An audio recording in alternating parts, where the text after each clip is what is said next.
Thanksgiving week, 2009, a damaged SUV rests against a fire hydrant outside Tiger Woods' Florida mansion. Its rear window allegedly smashed by his wife's golf club. Within days, a trickle becomes a flood. Text messages, voicemails, and tabloid exposes alleging a cascade of affairs. The world's most dominant golfer, no one for a record stretch, the face of pristine brands, vanishes from tournaments, checks into therapy, and delivers a halting public apology. Sponsors fall away. Late-night monologues don't. What began as a two-car accident without another driver detonates into a global morality play about power, privacy, race, and perfection in modern celebrity. For years, his body breaks down as surgically repaired knees and a spasming back refuse to obey. His swing unravels, so does his aura. He is arrested in 2017 for DUI, later linked to prescription medications. Photographed half awake in a mugshot that seems to end the myth for good. And then, against caution and probability, Augusta, 2019. The Masters green jacket returns to his shoulders. And with it a question that splits history in two. Is this redemption or merely a pause in a complicated ledger? How do you weigh a fallen idol's private wreckage against a public resurrection that felt like sport's loudest roar? Eldrick Taunt, Tiger Woods was born on December 30, 1975, in Cypress, California, into a family that blended military discipline, cultural diversity, and deep belief in his potential. His father, Earl Woods, a retired U.S. Army lieutenant colonel, had served 2 tours in Vietnam. Earl was a golfer himself, albeit recreational, and saw in his son the raw gifts of coordination and focus that could be channeled into greatness. His mother, Koltita Tida Woods, born in Thailand of Thai, Chinese, and Dutch ancestry, provided quiet resilience and unwavering support. From an early age, Tiger was surrounded by golf. Earl introduced him to the game before he was 2 years old, often bringing him to the Navy golf course where Earl played. By the age of 3, Tiger was already on national television, putting against Bob Hope in a charming segment that previewed his extraordinary future. The nickname, Tiger, came from one of Earl's friends in Vietnam, a soldier nicknamed Tiger Fong, whose bravery and loyalty Earl admired. It became not just a name but a brand synonymous with determination. The Woods household was strict but nurturing. Earl, convinced of his son's destiny, pushed Tiger with a blend of military rigor and parental pride. He framed Tiger's career as a mission, even telling reporters his son would be bigger than Gandhi in influence. Such high expectations created both a sense of destiny and an immense burden. As the only child in the family, Tiger developed a close bond with his parents but also grew up with their singular focus on his career. His mother Tida was known to be fiercely protective, sometimes to the point of intimidating coaches and competitors, while Earl publicly proclaimed Tiger would change the face of golf as a sport and business. By the time Tiger entered grade school, golf was no longer a pastime, it was his identity. The blend of cultural pride, military discipline, and unrelenting parental ambition formed the foundation of his meteoric rise, but also set the stage for the intense pressures that would later contribute to his spectacular fall. Tiger Woods' educational path was tightly interwoven with his evolution as a golfer. At Western High School in Anaheim, California, he was already a prodigy, dominating junior tournaments across the country. By age 15, he had won the U.S. Junior Amateur Championship, becoming the youngest player to do so.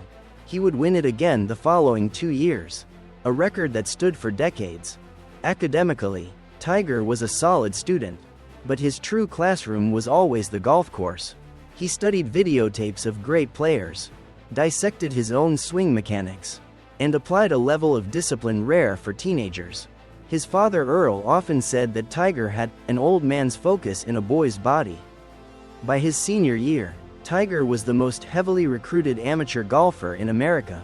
In 1994, Tiger accepted a scholarship to Stanford University, where he majored in economics. Stanford was more than just an academic stop. It was where Tiger refined his game against elite competition and built a reputation as a generational talent.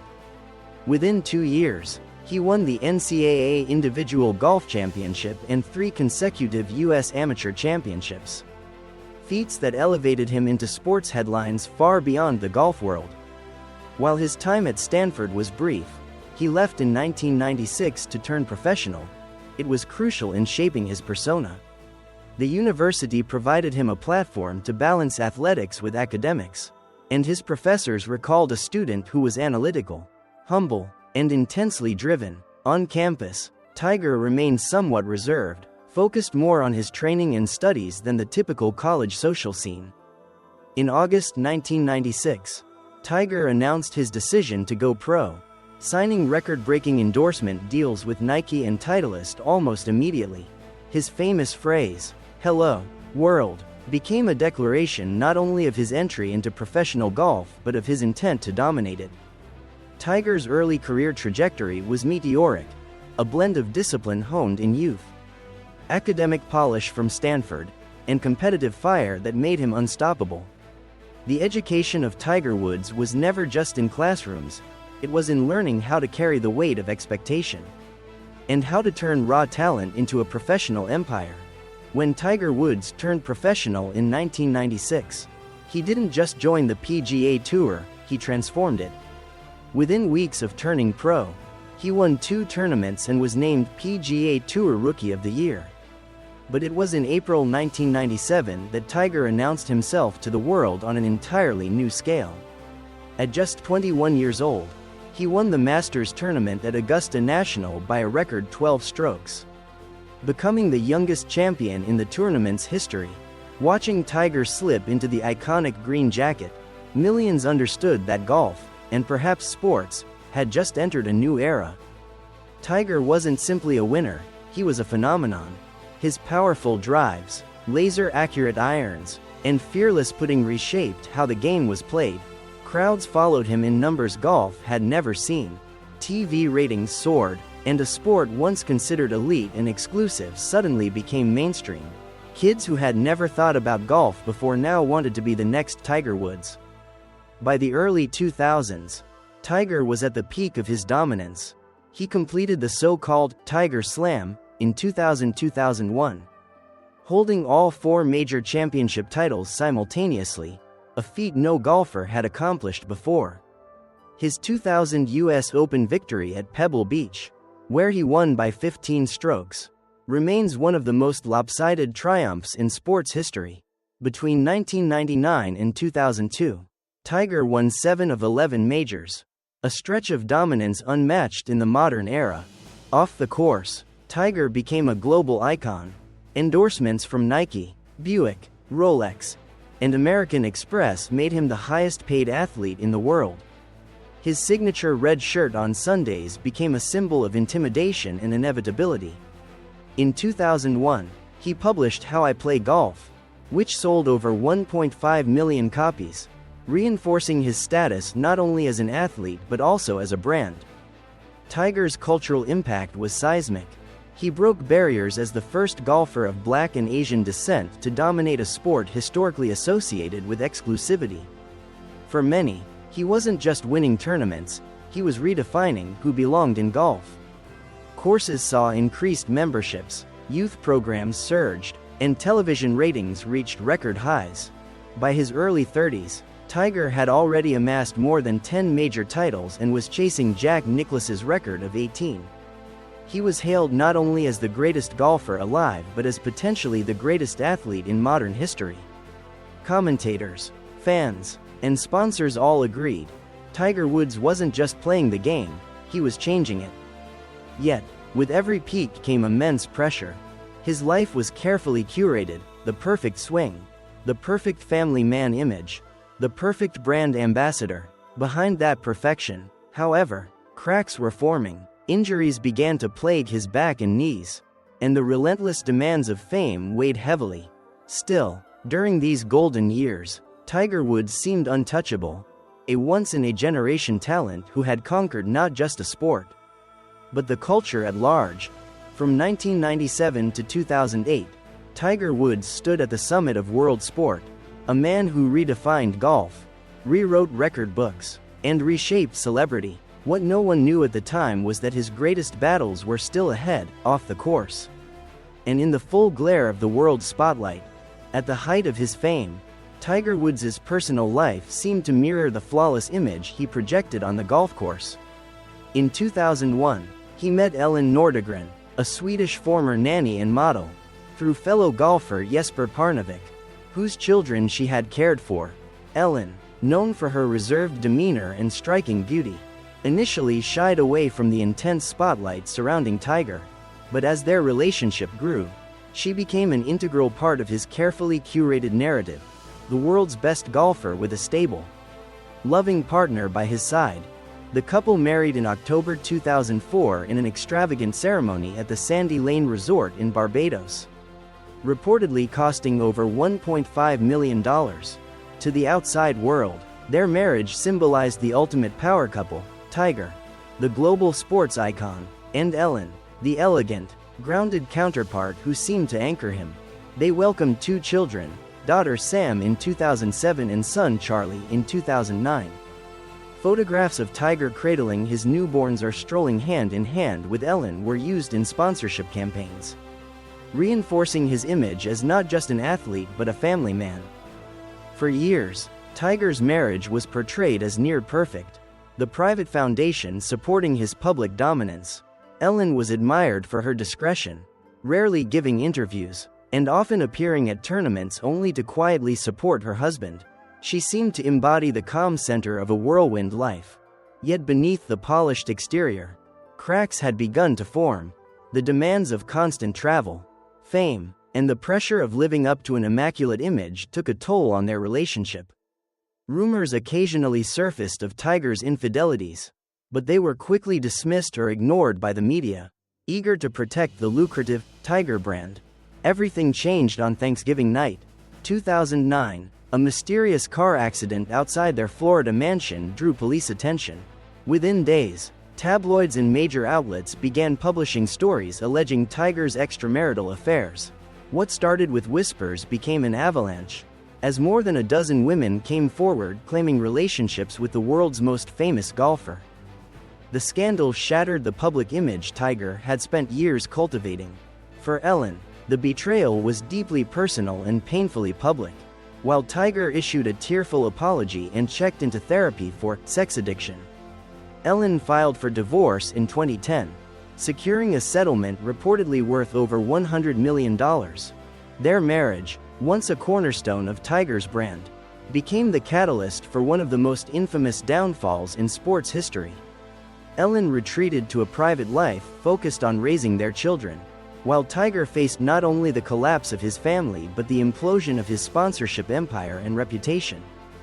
The story of Tiger and Ellen's marriage is one of extremes, from fairy-tale romance and family iconography to betrayal, scandal, and divorce. It encapsulated the broader narrative of Tiger Woods' life: perfection on the outside, turmoil within, and the peril of living behind an image too flawless to be true. Thanksgiving night, 2009, marked the implosion of Tiger Woods' carefully constructed image.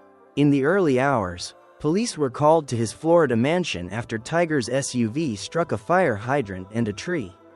Initially brushed off as a minor accident, the story unraveled within days into a scandal that would dominate headlines worldwide.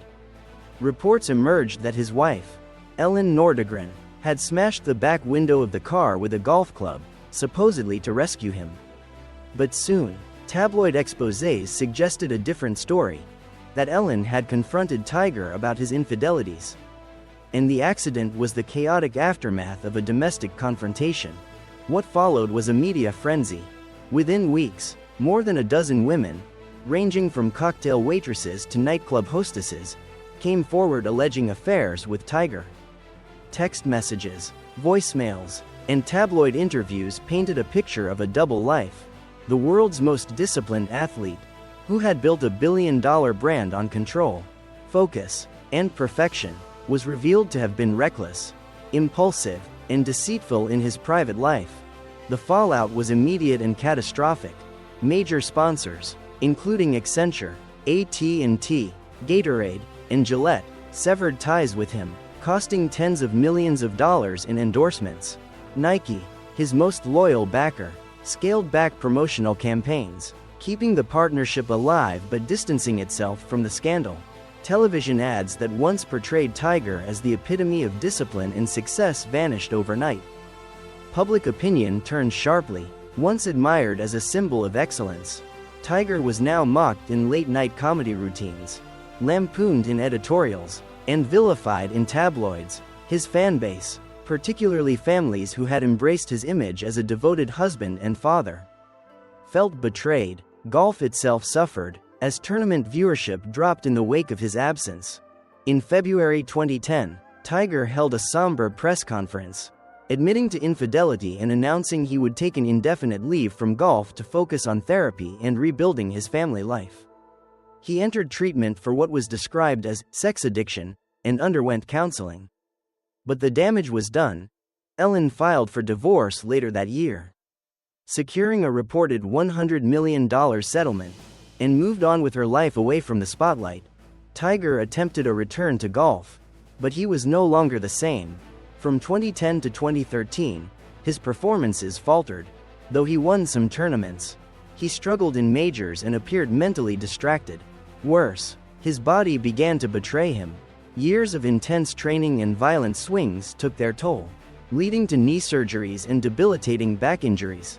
By 2014, he had dropped out of tournaments mid-round, grimacing in pain, and in 2015, he underwent multiple spinal surgeries.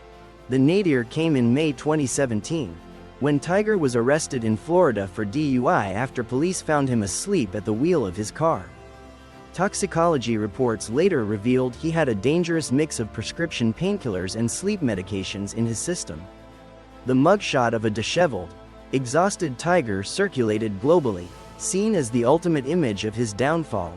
The once invincible champion was now the subject of pity and ridicule. For nearly a decade, Tiger Woods existed in limbo, too famous to disappear, too broken to dominate. Once the face of golf's golden age, he became a cautionary tale of hubris, secrecy, and the crushing cost of perfection.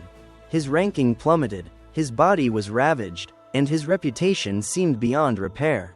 Yet, through the ruins, whispers of resilience remained. Even as the world doubted him, Tiger quietly rebuilt, undergoing spinal fusion surgery in 2017 that would change his career trajectory once again. But at the depths of his scandal and physical collapse, no one could have predicted what awaited in 2019 at Augusta National. In the years after his 2009 scandal, Tiger Woods became a shadow of his former self. Once the most dominant golfer alive, he now faced not only the wreckage of his personal life but also the cruel betrayal of his own body. From 2010 to 2014, Tiger attempted multiple comebacks. There were flashes of brilliance. He won several PGA Tour events in 2013 and briefly regained the world #1 ranking. But the magic of his major championship dominance was gone.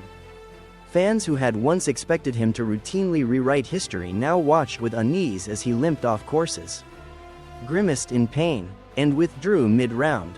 By 2014, the injuries piled up. Years of explosive swings had wrecked his knees and, more critically, his back. Between 2014 and 2017, he underwent 4 back surgeries, including a spinal fusion that was considered a last resort. Doctors privately doubted whether he would ever play competitive golf again. Tiger himself admitted that even basic tasks, sitting, walking, playing with his children, had become agonizing. During this period, his public image remained fragile. The DUI arrest in 2017, with a mugshot that seemed to symbolize his complete collapse, reinforced the perception that Tiger was finished. Sponsors distanced themselves further, and sports commentators openly speculated whether he had squandered his chance to surpass Jack Nicklaus's record of 18 majors. Yet Tiger refused to quit. After his spinal fusion surgery in April 2017, he embarked on a grueling rehabilitation program. Slowly, he began to practice again, testing his swing and rebuilding confidence. By late 2018, something remarkable was happening. Tiger was not just walking pain-free. He was competing. His return electrified fans, and when he won the Tour Championship in September 2018, his first PGA Tour victory in 5 years, crowds flooded the fairway in an iconic scene that felt like redemption in motion. Still, the ultimate test loomed. Could Tiger win a major again? That answer came in April 2019 at Augusta National. Against all odds, Tiger Woods won the Masters tournament, capturing his 15th major title and first in over a decade. The victory was not just a triumph of sport but a moment of cultural catharsis. The image of Tiger hugging his son Charlie on the same spot where he had embraced his father after the 1997 Masters was almost too cinematic to believe. For millions, it symbolized resilience, redemption, and the possibility of second chances. The Masters win didn't erase his past, nor did it restore the myth of perfection, but it redefined Tiger's legacy, no longer just the untouchable prodigy, but a flawed, fallen, and ultimately human champion who had clawed his way back. Today, Tiger Woods lives in the delicate balance between legend and mortality. His 2019 Masters victory restored him to the pinnacle of golf. But his journey since has been marked by fragility.